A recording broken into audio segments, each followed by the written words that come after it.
শুক্রবার জামুরিয়ার দরবার ডাঙ্গায় উত্তেজনার পরিস্থিতি তৈরি হয়। জিতেন্দ্র তিওয়ারি ঘটনাস্থলে গেলে রীতিমতো সংঘর্ষের অবস্থা তৈরি হয়। বিজেপি কর্মীদের বিরুদ্ধে থানায় অভিযোগ দায়ের।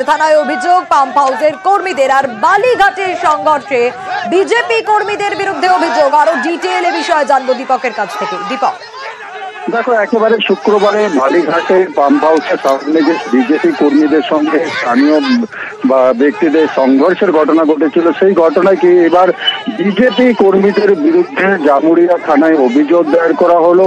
পাম্প হাউসের কর্মীরাই এই অভিযোগ দায়ের করেছে। তাতেই রাজনৈতিক উদ্দেশ্যে এই অভিযোগ দায়ের করা হয়েছে জানাচ্ছেন জিতেন্দ্র তিওয়ারি, আসানসোলের প্রাক্তন মেয়র তথা বিজেপি নেতা জিতেন্দ্র তিওয়ারি।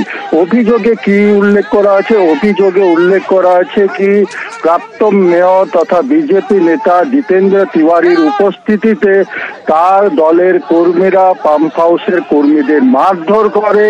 পাম্প হাউসের যারা কর্তব্যরত কর্মীরা ছিল সেই কর্মীর মোবাইল ফোন ছিনতাই করে, এমনটাই অভিযোগ দায়ের করা হয়েছে। এরপরে ঘটনার তদন্ত শুরু করেছে জামুরিয়া থানার পুলিশ এবং বিজেপি নেতা জিতেন্দ্র তিওয়ারি জানাচ্ছেন রাজনৈতিক উদ্দেশ্যেই এই অভিযোগ দায়ের করানো হয়েছে। কোন কর্মী দায়ের করেনি, তাকে করানো হয়েছে এবং শাসক দলের মদতে এই অভিযোগ দায়ের করানো হয়েছে। এই অভিযোগ যদিও শাসক দল এই অভিযোগ মানতে নারাজ, তাদের পাল্টা দাবি কি জিতেন্দ্র তিওয়ারি কি উদ্দেশ্য নিয়ে গেছিল সেই বালিঘাটে, তার কি উদ্দেশ্য ছিল বালিঘাটে যাওয়া, কারণ হচ্ছে কি বালির অবৈধ যদি বালি চলে থাকে সেটা দেখার দায়িত্ব পুলিশ প্রশাসন।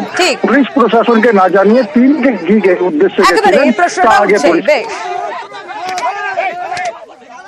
যারা এইসব ঘটালো তাদের বিরুদ্ধে তো কোনো ব্যবস্থা হলো না, উল্টো আমাদের বিরুদ্ধে এফআইআর করে দেওয়া হলো। আর এই মামলা করে আমাদেরকে ভয় দেখানো হবে। বালি দান্দাতে কই কাউকে কিছু পাচ্ছে, কাউকে পাচ্ছে না, যে পাচ্ছে না ও চলে যাচ্ছে, পাওয়ার জন্য কিছু ডায়লগ মেরে দিচ্ছে, ছেড়ে আর কিছু নেই। তৃণমূল কংগ্রেস রুলিং পার্টি, তো তৃণমূল কংগ্রেসের বিরুদ্ধে বিরোধী না বলে তো আর কার বিরুদ্ধে বলবে?